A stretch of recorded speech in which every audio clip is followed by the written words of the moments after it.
자, 오늘 말씀은 열왕기상 13장 11절에서 19절의 말씀인데, 우리가 지금 돌아가는 상황을 봐야 돼요. 자, 솔로몬이 죽은 후에 이스라엘은 남과 북으로 갈라졌습니다. 왜? 하나님, 솔로몬이 이제 자기가 사랑했던 첩과 처, 대략 몇 명이죠? 1000명이죠.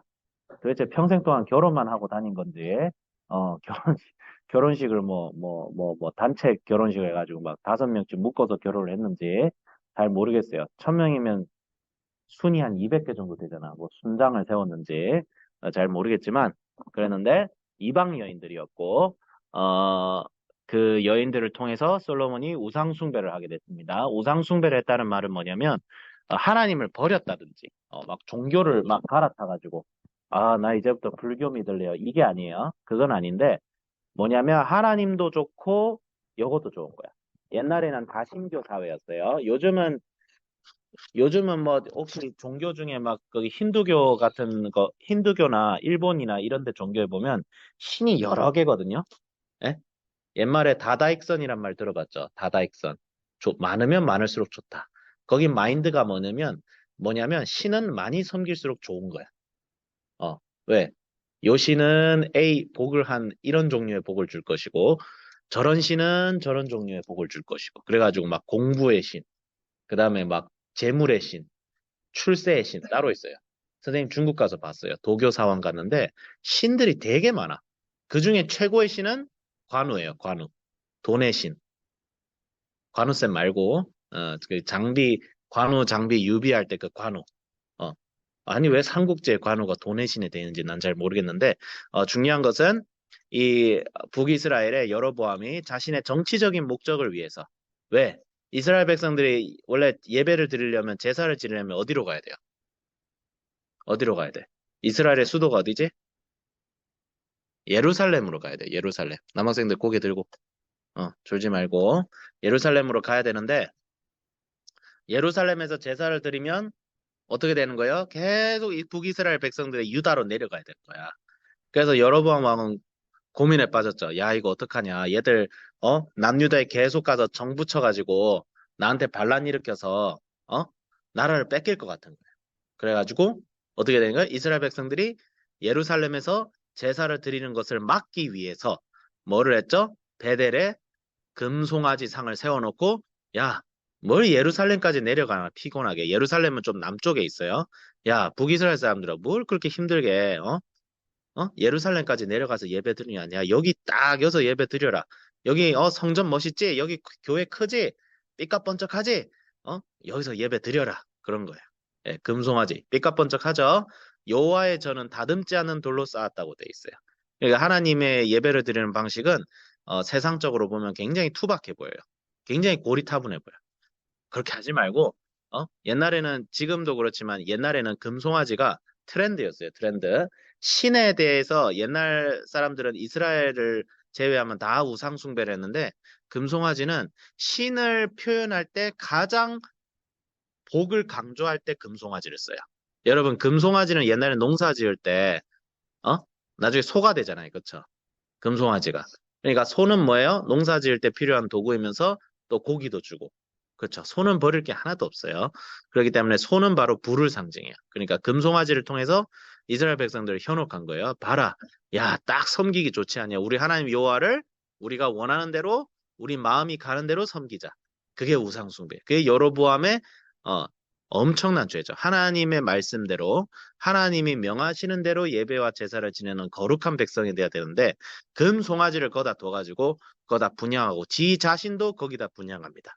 제정신이 아니죠. 하나님께서 그것을 막고자 유다의 하나님의 사람이라는 이름을 몰라요. 이름이 없는 한 선지자를 보내가지고 경고를 합니다. 너 그렇게 하다가 이제 망한다. 이 단들 다 헌다. 하니까 여로보암이 저놈 잡아라 하고 손가락을 딱 폈다가 어떻게 됐어요? 몸이 굳어버린 거야. 뭐 어디 경련이 일어나 몸이 굳어버리고 어? 그 다음에 재단이 갑자기 갈라져가지고 뭐 귀신 들리네 마냥 갈라지고 재가 다 쏟아지고 그게 뭐야? 여로보암이 패망을 얘기하는 거죠. 여로보암이 했던 모든 일들이 여로보암에게 재앙을 가져다 줄 것이다. 그래 하는 거예요. 그 여로보암이 이제 구걸을 합니다. 이게 좀 기도해서 좀 풀어주세요 해서 풀었더니 이제는 어떻게 해요? 어, 내가 돈 좀 줄게. 이게, 이게 여로보암이 이게 회개한 게 아니에요. 이게. 그러니까, 아, 얘 좀 말씀 좀 치네. 얘 좀 괜찮네. 해서 데려가서 어떻게 하는 거야? 내 예상인데, 이놈을 이제 베델의 선지자로, 이제 제사장 삼을라 했을 거예요. 내가 보니까. 얘 좀 괜찮다. 우리 교회를 좀 초빙하고 싶다. 근데 그 사람은 안 된다 하고 싹 가버립니다. 예, 여기서 참 오늘 말씀 본문에 어떤 노 선지자가 나와요. 베델의 한 늙은 선지자가 나와요. 이 사람이 누군지에 대해서 성경은 더 얘기를 하고 있잖아요. 근데 이 사람이 한 일이 뭐예요?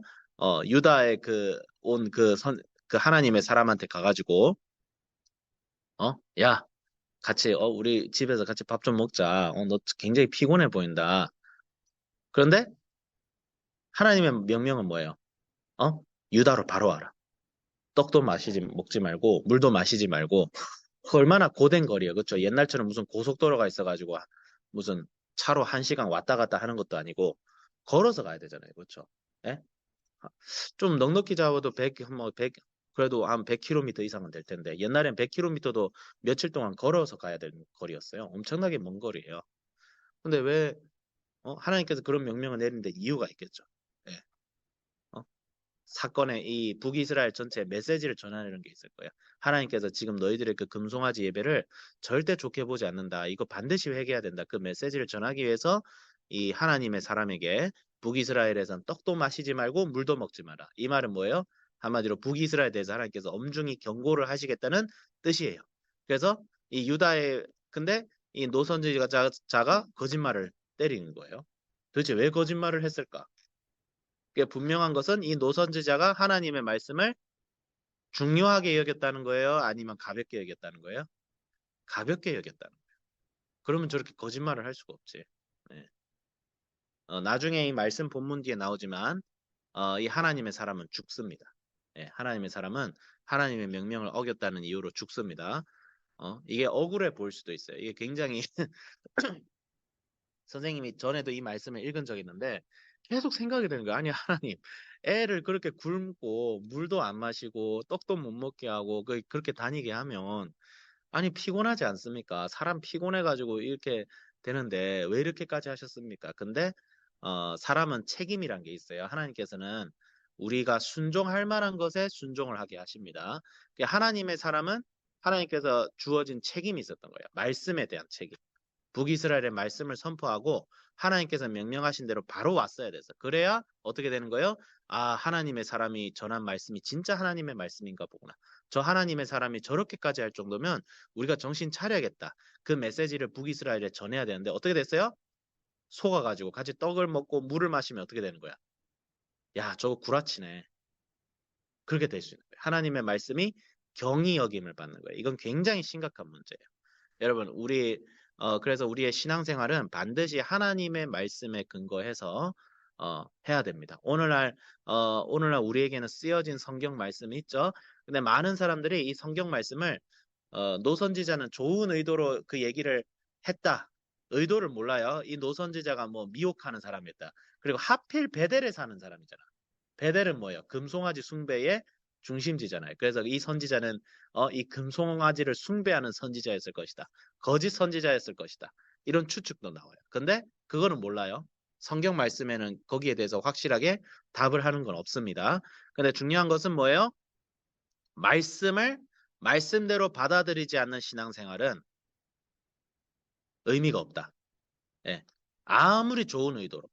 여러분, 저기 동성애는 죄가 아닙니다라고 얘기하는 분들이 간혹 계시죠. 그쵸? 그 사람들이 나쁜 의도로 그런 얘기를 했을까요? 아니잖아요. 동성애자들 불쌍하니까. 어? 모든 종교에 구원이 있다. 예수 안 믿어도 구원 받는다. 그 얘기하시는 분들이 나쁜 의도로 그런 얘기를 했을까요? 아니에요. 아니에요. 지옥 가는 사람이 없었으면 좋겠다. 그래가지고 그 얘기하는 거예요. 근데 이게 우리는 이것을 받아들이면 돼요, 안 돼요? 안 돼요. 하나님의 말씀대로. 불쌍하면 전도해야지. 불쌍하면 기도해줘야지. 동성애자들 위해서 기도해주고 그 사람과 친구가 돼주긴 해야죠, 당연히. 근데 하나님의 말씀에서 이거 아니다라고 얘기한 거 아니다라고 해야죠. 이 노선지자는 굉장히 사실 잘못된 거예요. 아무리 의도가 좋았다 해도. 어. 그 의도마저도 좋았는지도 잘 모르겠어요. 성경에 보면 이 베델의 노선지자에 대한 이 굉장히 수상하게 나와요. 굉장히 수상하게. 그래서 나는 조금, 이 사람이 뭔가 좀 이상한 미혹을 시키려고 한 게 아닌가라는 생각도 살짝 드는데, 뭐, 그거는 하나님께 맡기고, 결론을 내리겠습니다. 우리는 말씀을 말씀대로 믿는 신앙생활을 해야 됩니다. 그래서 절대 이 세상과 세상을 겸하여 섬기고, 좋은 게 좋은 거지. 절대 그래서는 안 되겠다. 여로보암, 여로보암의 손마른 사건과 그래서 이 하나님의 사람이 나중에 죽죠. 예, 나중에 죽음을 통해서 어, 또 노선지자에게 이제 교훈을 주죠. 그래서 하나님께서는 반드시 말씀대로 역사하시는 분이시다. 그래서 우리의 신앙생활도 우리가 교회 그냥 단순히 교회 다니고 여러분들은 여기서 그래도 말씀을 공부하자. 근데 이 세상 지금 우리 한국 교회에 보면 많은 성도들이 말씀을 몰라요. 어, 교회 30년 다는데 예수님은 누구시죠 하면 몰라. 그냥 믿어야지. 예수님을 믿어라. 그것만 알아. 근데 예수님을 믿는다는 게 뭔지를 몰라. 어, 참 심각하죠. 말씀을, 근데 우리가 말씀을 알고 말씀에 순종할 때에 하나님께서 어떻게 하는 거예요? 그 말씀에 따라서 여러분들에게 복을 주시고 여러분들의 삶을 일으켜 세워 주십니다. 말씀대로 살면 망할 것 같죠? 근데 절대 망하지 않아요. 근데 말씀대로 안 살면 적당히 신앙생활하면 잘 될 것 같은데 막 그게 망하는 거야. 그 인생을 한번 봐야 돼. 절대 그렇지가 않아. 오늘 한국 교회가 망한 이유가 뭐야? 말씀대로 신앙생활 안 하는 거야. 수능날 되면 수능날이 되면 절이나 교회나 사람이 북적거립니다. 교회 안 다니는 사람들도 교회 다녀요. 참 그때라도 교회 다니는 걸 다행스럽게 여겨야 되지. 근데 우리가 한비전 우리 학생들 또 우리 집사님들 우리 성도님들 말씀대로 때로는 좀 힘들 수도 있지만 말씀대로 신앙생활에서 정말 하나님만이 우리 인생의 유일한 복의 원천이시구나.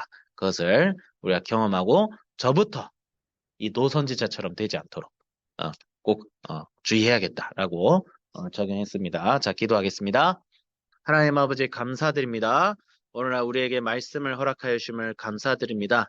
우리가 미혹되지 않게 하여 주시고 아무리 우리의 생각에 따라 좋은 의도가 있다 할지라도 하나님의 말씀을 벗어나지 않게 해 주시고 오히려 주의 말씀 밑에 무릎 꿇고 그분의 그 말씀의 제자가 되어서 어, 말씀이 내 인생을 이끌어 나갈 수 있도록 이 말씀을 우리에게 선포하시는 성령님께서 우리의 인생을 주권적으로 이끌어 가셔서 말씀이 되게 하는 삶, 말씀이 말씀대로 이루어지는 삶, 말씀이 말씀대로 경험이 되어지는 삶을 살아가는 살아있는 신앙의 자세를 가지게 하여 주시옵소서. 그런 삶을 살아갈 수 있게 하여 주시옵소서.